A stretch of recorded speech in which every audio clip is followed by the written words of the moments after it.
नाश्त्यासाठी मी ज्या पद्धतीने डाळ वडे बनवते त्याचीच रेसिपी मी आज तुमच्यासोबत शेअर करणार आहे। तर मी इथे अर्धा कप चण्याची डाळ घेतलेली आहे। 2 ते 3 पाण्याने स्वच्छ धुवून घ्यायची आहे आणि रात्रभर आपल्याला ही डाळ भिजत ठेवायची आहे। तर या डाळीपासून बनणारे जे वडे आहेत ते खूप खमंग आणि कुरकुरीत बनतात। याच पद्धतीने तुम्ही सुद्धा नक्की बनवा। तर मी इथे रात्रभर डाळ भिजत ठेवली होती। त्यानंतर एका चाळणीमध्ये पाणी अशा पद्धतीने काढून घ्यायची आहे। डाळ पूर्णपणे कोरडी झाली पाहिजे। मिक्सरच्या भांड्यामध्ये आपल्याला जाडसर अशी ही डाळ बारीक करून घ्यायची आहे। तर पूर्णपणे अशी पावडर अशी किंवा पेस्ट नाही करायची आहे। पाणी न घालताच आपल्याला डाळ फिरवून घ्यायची आहे। त्यानंतर एका बाउलमध्ये ही जाडसर अशी डाळ केलेली आहे ती ॲड करायची आहे। त्यानंतर यामध्ये बारीक कापलेला एक कांदा घालायचा आहे, बारीक कापलेली कोथिंबीर घालायची आहे, बारीक कापलेल्या 2 ते 3 हिरव्या मिरच्या घालायच्या आहेत, बारीक कापलेला कढीपत्ता घालायचा आहे। त्यानंतर 1 चमचा जिरे घालायचं आहे, पाव चमचा ओवा घालायचा आहे। तर ओवा आणि जिरे यामध्ये आवर्जून घाला। त्यानंतर मी यामध्ये थोडंसं हिंग घालत आहे। आता यामध्ये आपल्याला चिली फ्लेक्स घालायचे, अर्धा चमचा मी ते घातलेली आहे। महत्त्वाचं इन्ग्रेडियंट म्हणजे 1 मोठा चमचा मी यामध्ये तांदळाचं पीठ घातलेलं आहे, चवीनुसार मीठ घालायचं आहे आणि 2 चमचे तेलसुद्धा घालायचं आहे।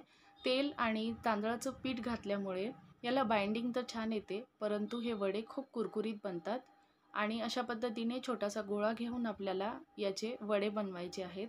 तर अशा पद्धतीने मी इथे वडे बनवून घेतलेले आहे। आता आपल्याला तळायचे। तर तळण्यासाठी महत्त्वाची टीप म्हणजे तेल जास्त कडकडीत नाही तापवायचं आहे। लो टू मीडियम फ्लेमवरती तेल थोडंसं गरम झालं की आपल्याला यामध्ये वडे सोडायचे आहेत। अजिबात तेल कडकडीत तापलेलं नसावं। त्यानंतर वडे यामध्ये सोडल्यानंतर लो टू मीडियम फ्लेमवरतीच आपल्याला हे वडे तळून घ्यायचे आहेत। हाय फ्लेमवरती अजिबात तळायचे नाही आहेत, कारण वरून लालसर होतात, आतमध्ये कच्चेच राहतात। त्यासाठीच आपल्याला अजिबात घाई न करता हे वडे मंद आचेवरतीच छान खरपूस खमंग असे तळून घ्यायचे आणि तुम्ही पाहू शकता अगदी मस्त खमंग कुरकुरीत आणि मस्त असे हे वडे तयार होतात। कोणत्याही चटणी किंवा सॉससोबत तुम्ही हे नाश्त्याला नक्की बनवू शकता। खूप झटपट अशी रेसिपी आहे। फक्त डाळ भिजवण्यासाठी आपल्याला आदल्या दिवशी रात्रभर डाळ भिजवावी लागते। तुम्ही पाहू शकता मस्त असे हे कुरकुरीत खमंग वडे झालेले आहेत। तुम्ही सुद्धा याच पद्धतीने हे वडे बनवा आणि तुमच्या प्रतिक्रिया मला कमेंटद्वारे जरूर कळवा। अशाच सोप्या आणि टेस्टी रेसिपीज पाहण्यासाठी अजूनही चॅनलला सबस्क्राईब केलं नसेल तर सबस्क्राईब करा।